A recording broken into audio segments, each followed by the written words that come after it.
Hey guys, it's Joey. So today we're going to be talking about grey magic, specifically colour magic pertaining to the colour grey, rather than any other interpretation of grey magic. So we touched on this the other day on the witch video when I was talking about my grey pillar candle, and since then I've been sat and musing around it and thinking about how relevant it is to a lot of the energies that are around right now, and how it might be worth a bit more discussion, because through looking at colour magic for the colour grey, we start to tap into certain energies which I think are prevalent right now and are really relevant right now. So as I was sitting and musing and feeling out how I wanted to approach this, I started off thinking about how connected it feels to me to the energies of Saturn. And Saturn has just gone into retrograde on the 14th for quite some time, till August sometime I think it is. I can't remember the end date. I'm sure somebody will poke me about it. And the colour grey is associated with Saturn. And I was sat here thinking about what crystals I would most associate with the colour grey. And for me it would be smoky quartz, as is pictured within the setup layout in front of you, if you like, which is also associated with Saturn and Saturday. Although some people also give the meaning of Neptune. But given the energies within Saturn magic and planetary correspondence, it seemed to make a lot of sense to me that these two crystals sort of, the crystal and grey, sort of aligned within energies. So some of the magical purposes of grey is justice, karma, retribution, binding and cursing, protection and overcoming curses, as well as reversal work, intuition, death, reincarnation, spirit realms, mist, clarity of sight, and is particularly prevalent in a time of balance, the in-between realms, so the spirit realms. And there was a comment about it being related to dawn or dusk on the Witchy Hall video. And that's really relevant right now as we're coming right up to the equinox, which of course has the solar eclipse as well.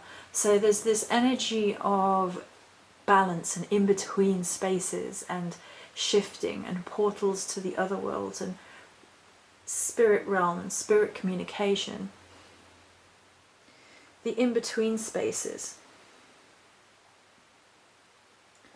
And when I was actually looking at the colour magic charts and different people's interpretations of grey as a colour, I found some really interesting responses and reactions to grey in form of candle magic in particular, where there seemed to be a sense of fear surrounding grey candle magic, perpetuated by certain individuals.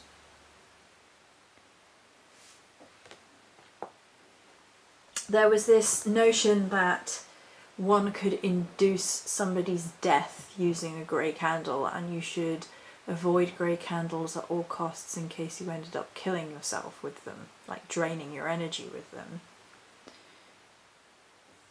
And my first reaction was, well, the Marian guards my death, and she knows the time, and anybody interfering with that, including me, would be in a heck of a lot of trouble trying to interfere with it. But it seemed like there was this weird sense of fear attached to a colour which is the between. And it's often stated as being a colour of pure neutrality. The colour is unique due to its neutrality, it being between black and white. It can be used to neutralize anything from a magical act that no longer serves your best interests to the neutralization of destructive energies in a passive non-karmic fashion. It also absorbs as well as repelling. So there could be an element of fear arising from that. And it was just interesting to me to see that human beings associated a particular colour with a sense of fear. And that really intrigues me in some ways, because the effect that colours have on our psyches is well documented and researched, and it's put into practice in all sorts of ways. From having cool, calming colours in doctors' surgeries, for example, to having more vibrant, upbeat colours in places like gyms. And it's often tied into our health. And we have this whole language of colour and how we interact with it. And we put this into practice as witches through colour magic and incorporating, or we should be incorporating it into our magical practice. I think it's an important and influential thing as part of any spellcraft. It would require the combining of colour magic with other things, of course, but it was just so interesting to me to see how some people were perpetuating the idea that the colour grey was somehow evil. And it kind of, I was kind of cringing a little bit, because it kind of reminds me very much so of how people react to certain deities. Now, I'm going to read you the deities which are associated with Saturn in particular, and grey. Hecate, Isis, Demeter, Saturn, Cronus, Nut, Danu, Ceridwen. So, in and of itself, these are all potent, powerful goddesses, but the way in which it was described in colour magic as, you know, something to avoid, was reminding me very much of how people early on in my path with the Morrigan sort of described her and similar goddesses and gods from a place of fear. And I think it comes about as a part of us putting labels on things which we shouldn't perhaps be doing in such blatant terms. And if any colour should make us think outside pole opposites of colour, it should be grey, with grey being the most neutral of colours and being between black and white. Grey can actually be used for aura healing. And as far as I'm concerned, it's a fantastic colour for aura healing. I've heard people say, you know, if someone's aura is grey, then they're dying. And I've had that sort of thing said. And for me, though, if you think about it,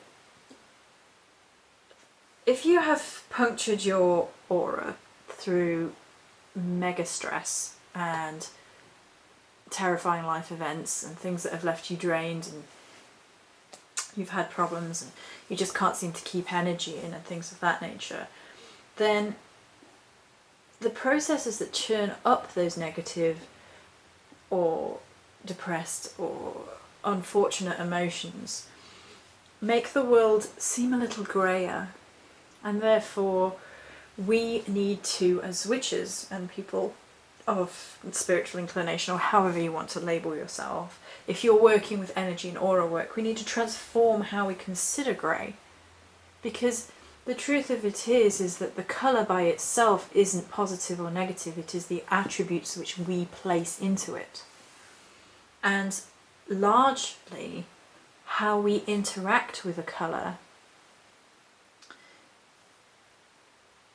is personal experience, and we put our own sort of spin on colour magic. We put our own feelings into it, our own intuition into it, and we have to think outside these correspondences and given meanings for any specific thing. It's the same with the energies of Saturn, which I feel, personally, I think the reflection of the energies of Saturn and the energies of grey interlocked so completely that it would make sense that people fear Saturn as an energy and a planet. And it's actually really interesting. And I'm going to read to you from the Herbal Compendium, where it talks about herbs of Saturn. And this is another thing that I'm going to touch on as well.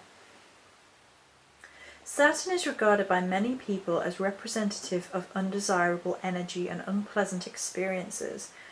The nature of Saturn's energy in a natal chart and in our lives provides us with the lessons we need for survival. The universe is wise, recognizing that we do not grow and learn when things are easy, but occasionally require pruning if we are to become strong and endure. The lessons of Saturn teach us discipline and character. And then it talks a little bit about physical problems associated with Saturn energies. By nature, the herbs of Saturn are binding, cold, and without moisture. Herbs of Saturn provide us with structure. It may help to think of them as crystallizing one's ideas or goals.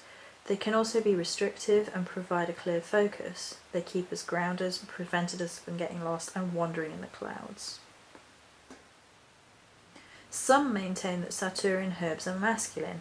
However, I perceive them as being beyond gender and in the realm of the crone or of Kronos, which are in their age of wisdom interchangeable aspects. Whether you prefer considering these herbs as having a masculine or feminine energy matters little, for they can help you touch the wisdom of the ages, which is only understood when you have faced the mysteries of death and accepted the mortality of your flesh. Only then will you begin to understand the immortality of your spirit. And this is where I think something interesting starts to rear up. So, holding that thought, I'm just going to read to you a divinational meaning of smoky quartz from the Crystal Healing Bible. It's not the usual Bible.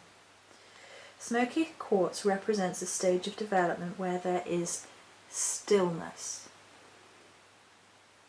This can be right at the start or even before the process of coming into being occurs.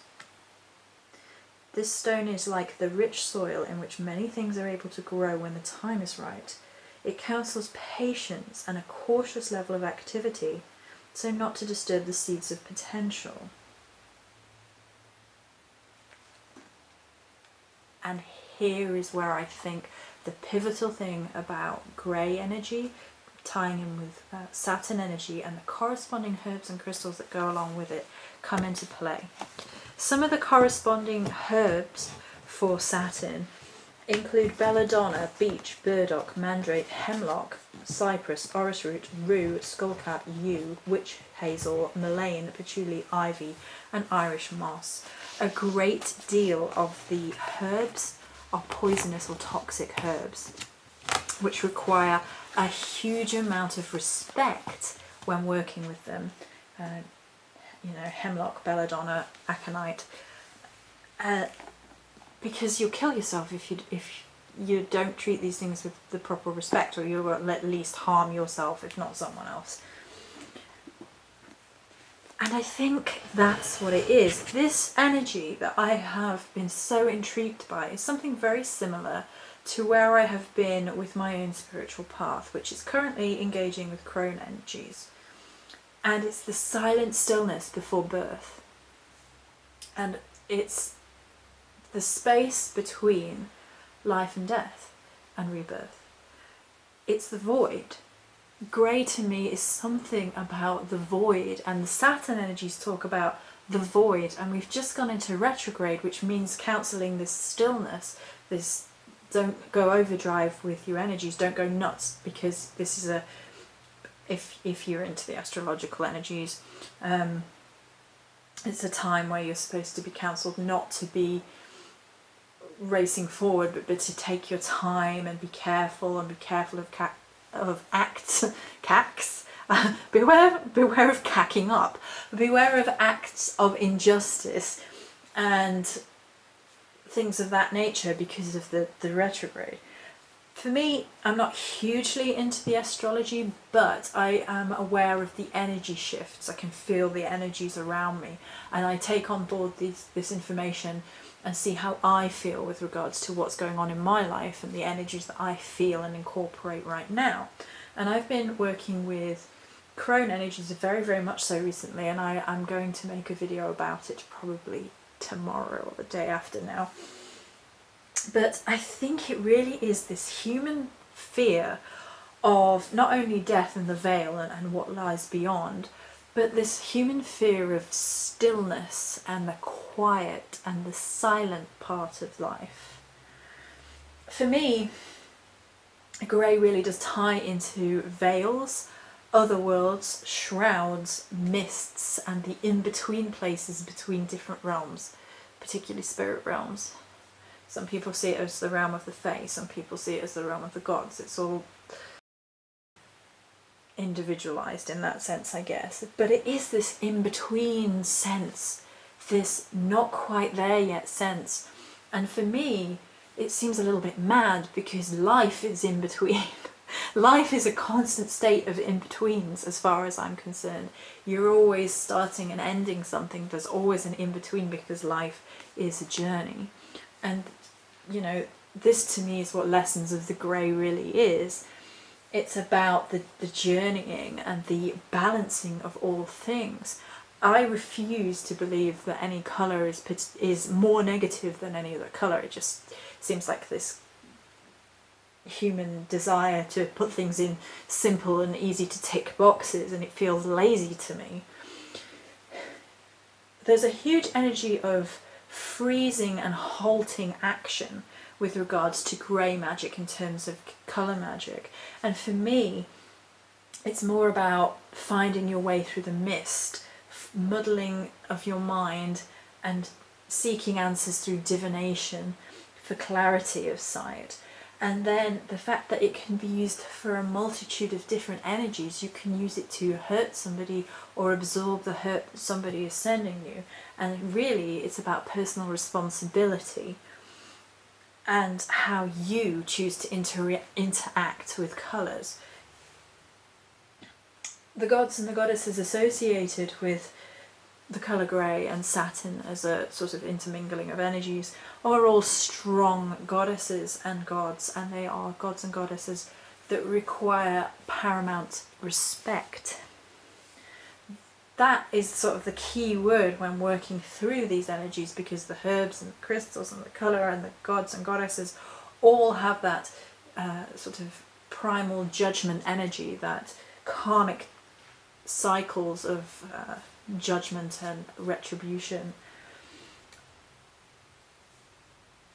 And I think if any colour most reflects our nature as human beings, it would be grey. Human beings have this incredible potential to do incredible acts of good or bad, and good and bad are going to be human constructions of how we interpret things. We have the power to heal and we have the power to harm, and when it comes down to it, that's very much what is said about many, many witches. We understand the power to help or harm, and how we choose to behave reflects on who we are as people, as human beings, as witches, and as a soul. Grey perhaps frightens us because it is a colour of neutrality, which human beings can never truly be. There is no pure neutral for human beings. The universe can be much more neutral in its acts, which perhaps takes away from our sense of personal power and threatens our ego a little bit. So maybe that's where our fear of grey is coming. And of course from the fear of death, the fear of the unknown, the in-between spaces the forcing to be silent and pause and wait, especially in a modern world which the emphasis is on go, go, go and drop dead.